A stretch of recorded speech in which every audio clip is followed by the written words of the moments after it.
The book The Rise of Nine by Pittacus Lore, the third in the Lorien Legacies series, blends intense action, deep emotions, and surprising discoveries. The narrative continues the saga of a group of young alien exiles on Earth, known as the Guard, as they fight to survive and protect their home planet, Lorien, from the invading Mogadorians. The story begins with Marina number 6 and Ella escaping a Mogadorian attack. Guided by Crayton, they set out to find number 8, a guard hidden in the Himalayas. Marina number 7 sits next to Ella and number 6 on a plane. They are on high alert, fleeing after a violent battle at the lake in Spain, where Marina lost her Sepan, mentor, and her friend Hector. The tension is palpable. Any passenger on the plane could be an enemy in disguise. Their conversation reveals the weight of grief and their determination to avenge those they've lost, while Crayton, Ella's protector, carefully monitors their surroundings. Meanwhile, in a different setting, John Smith, number 4, is injured and emotionally devastated. He is hiding in a derelict house with 9, a rebellious and impulsive guard. Intense flashbacks show John reliving the death of his Sepan, Henri, and the capture of Sam, his best human friend, by the Mogadorians. John struggles with guilt and his desire to rescue Sam, while 9, with his arrogant demeanor, provokes and challenges him to focus on the larger war. As John and 9 struggle to survive in the US, Marina, 6, Ella, and Crayton embark on a mission to find number 8, rumored to be hiding in the Himalayan mountains. They arrive in India and face the chaotic intensity of New Delhi. The group moves through overcrowded streets, avoiding suspicious looks and potential Mogadorian spies. The tension rises when their taxi is intercepted by armed men. After an initially hostile encounter, the men reveal themselves as followers of number 8, revered locally as a Hindu deity. Accompanied by Commander Sharma, the Guard are led along a dangerous road to a mountain hideout. Along the way, a Mogadorian airstrike destroys part of the convoy, forcing a desperate escape. Marina fights to protect her chest and save Ella, while 6 leads the resistance against their attackers.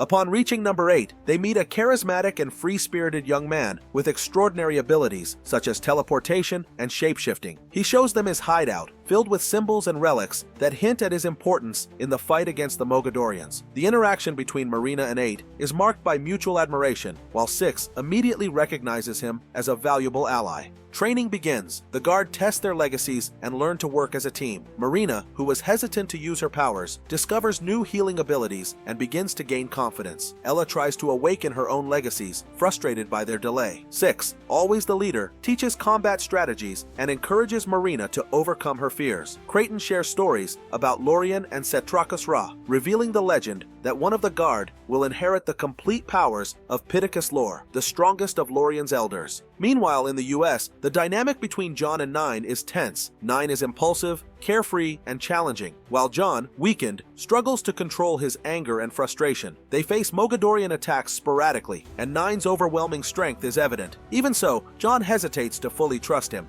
During a disturbing vision, John sees Sam being tortured by Setrakos Ra in a Mogadorian base. This motivates him to make a dangerous decision. He must return to the mountain to rescue him. 9 disagrees, believing that risking everything for a human is reckless, but John insists. Their relationship reaches a breaking point, but ultimately, 9 reluctantly agrees to help. The Guard in the Himalayas are attacked by Mogadorians led by Setrakos Ra. The battle is intense and cinematic, with each Guard showcasing their unique abilities. Marina heals the injured and uses her telekinesis to create barriers, while 6 manipulates the weather to summon a lightning storm. Number 8 uses his teleportation to disorient enemies, while Crayton sacrifices himself to protect Ella. Setrakos Ra appears on the battlefield, immense and terrifying. He taunts the Guard, trying to break their spirit. A direct confrontation between 6 and Setrakos ensues, but he proves too powerful. In a moment of desperation, Ella uses a Loric artifact that activates an unexpected legacy, saving 6 and forcing Setrakos Ra to retreat. Despite the victory, Crayton's loss leaves everyone shaken.